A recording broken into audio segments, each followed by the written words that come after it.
Bon, bah, alors ça, c'est la première fois. J'étais en train de discuter dans une vidéo, tout seul, pendant que Jacqueline m'écoutait, au sujet de la citation du jour qui ne nous inspire pas.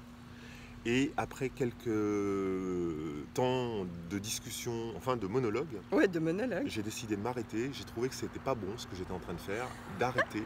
J'ai effacé la vidéo et donc on l'a refait. Alors bonjour, Ouais, ok. on Et est, donc, on vous... c'est la deuxième, on est à Isla Cozumel, au Mexique. Et la citation du jour est... Pour pouvoir écrire sur la vie, il faut d'abord la vivre. Voilà. Et c'est de Ernest Hemingway. Ernest Hemingway. Ouais. Ah ouais. Et donc, on n'était pas très inspirés. C'est ça.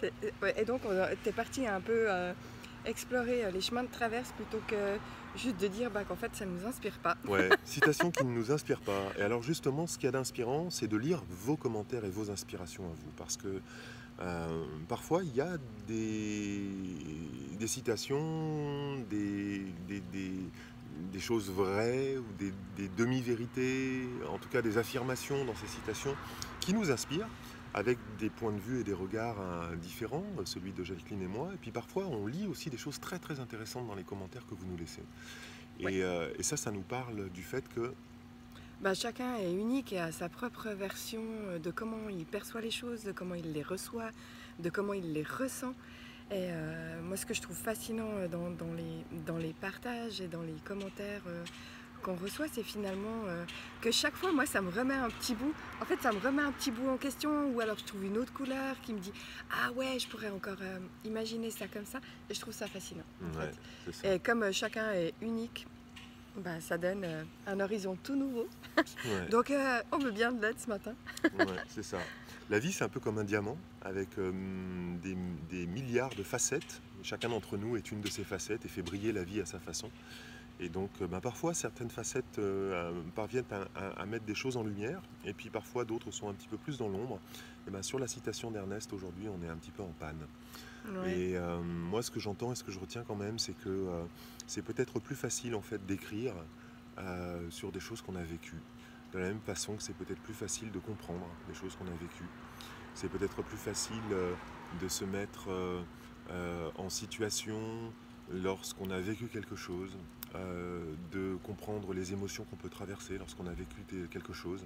Et quand on est écrivain ou quand on écrit un certain nombre de livres au sujet de la vie, eh bien, peut-être en effet qu'avoir une certaine expérience en fait des choses permet de décrire ces choses avec plus de facilité. Les mots sont peut-être là plus facilement, c'est peut-être ça qu'Ernest Hemingway essaie de dire. Ouais, et ça me fait penser, j'ai reçu un magnifique petit livret d'une amie qui a écrit en fait des mots sur sa mère, elle, sa fille et sa petite fille.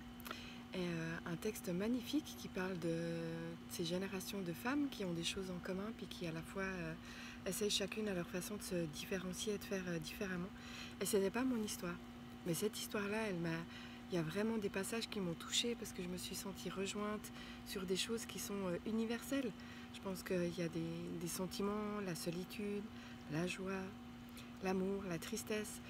C'est des sentiments et des émotions qu'on traverse tous à différents moments de nos vies. Et puis, quand certains ou certaines qui ont, j'allais dire, la poésie des mots ou la facilité des mots, posent des mots comme ça, de leurs expériences de vie, ça nous permet, en tout cas, moi j'ai l'impression de pouvoir être rejoint et de rejoindre quelque chose d'universel.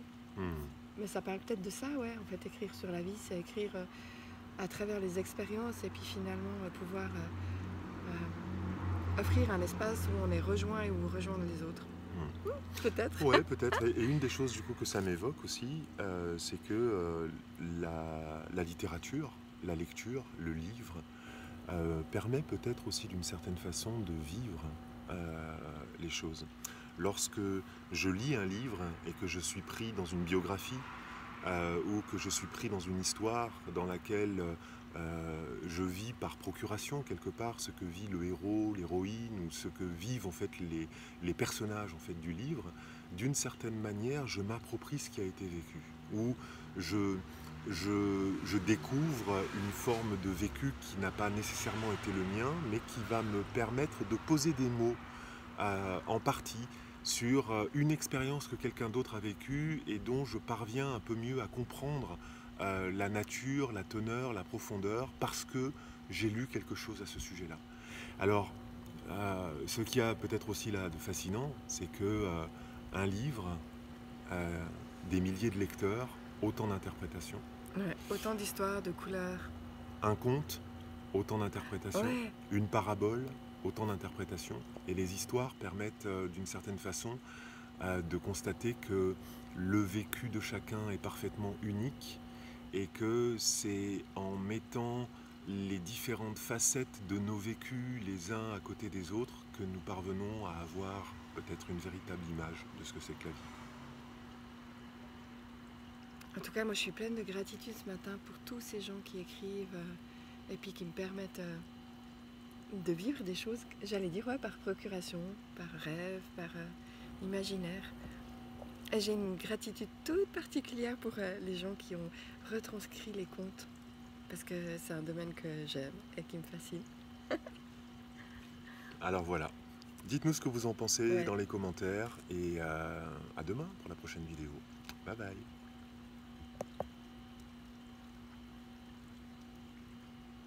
Ah, ça s'arrête pas. Ça s'arrête pas. Non. Ça s'arrête pas.